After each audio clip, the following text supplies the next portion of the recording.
కూడా అదే అలా మాట్లాడకూడదని జగన్ అన్న చెప్పారు కాబట్టి నేను అపాలజిస్ట్ చేశాను. మళ్ళీ చెప్తున్నా, ఒకటి రాజకీయాల్లో అనేది ఇవాళ ఉన్న పొద్దు రేపు ఉండదు.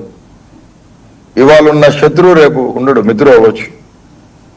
అలాగా మిత్రులుగా ఉన్న వాళ్ళు జగన్మోహన్ రెడ్డి గారికి శత్రువులుగా మారారు రాజశేఖర రెడ్డి గారు చనిపోవడంతో. అంటే నేను ఏం ఎందుకు ఈ పాయింట్ తీసుకొచ్చానంటే, ఇప్పుడు 9 నెలలు జైలు జీవితం వర్మజీ, 22 కేసులు, 3 రోజులు కుక్క అనుకుంటాడు కొట్టి 3rd డిగ్రీ. చెప్పారా అనిల్? అది జడ్జి ముందు చెప్పారా ఇలాగ మమ్మల్ని కుట్టారండి, 3rd డిగ్రీ చేశారని? చెప్పాను. ఇంట్లో పెట్టారు, ఇంటికి తీసుకెళ్లారు. ఆ జడ్జి గారు నేను ఏం చెప్పినా వినకుండా ఇలా అన్నారు, ఇలా చూపించారు, ఇట్లా అంటే ఏ స్థాయి వ్యక్తులు అప్పుడు మీ మీద చేయి చేసుకున్నారు? సిఐ కర్నూలు 3 టౌన్స్ ఇన్స్ట్రక్షన్స్ ఉన్నాయి. ఏం చేస్తాడు ఆయన, నువ్వు వీడియో తీసి పెట్టు అన్నారు. వీడియో తీసి పెట్టారు. బాబా నాకు చెప్పాడు, ఏమండి మేము చేయలేనిది కదా, మాకు పిల్లలు ఉన్నారని.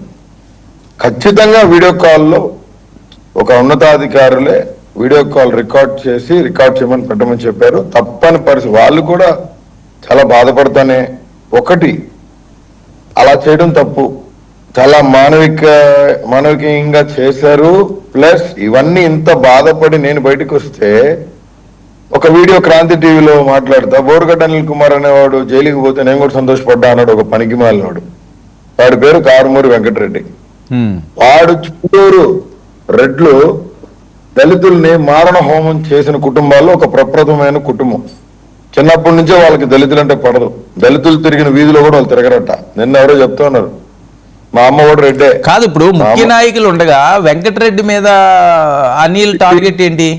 పిల్ల వచ్చే కదండి, తీసేయండి. అదే అంటున్నాను, మరి దాని గురించి అంటున్నాను నేను. తన ఏంటి టార్గెట్ అసలు? నేను 10 సంవత్సరాల నుంచి వైఎస్ఆర్సీపీ పార్టీ కష్టపడుతున్నా. అసలు ఎవరో కూడా మాకు తెలియదు.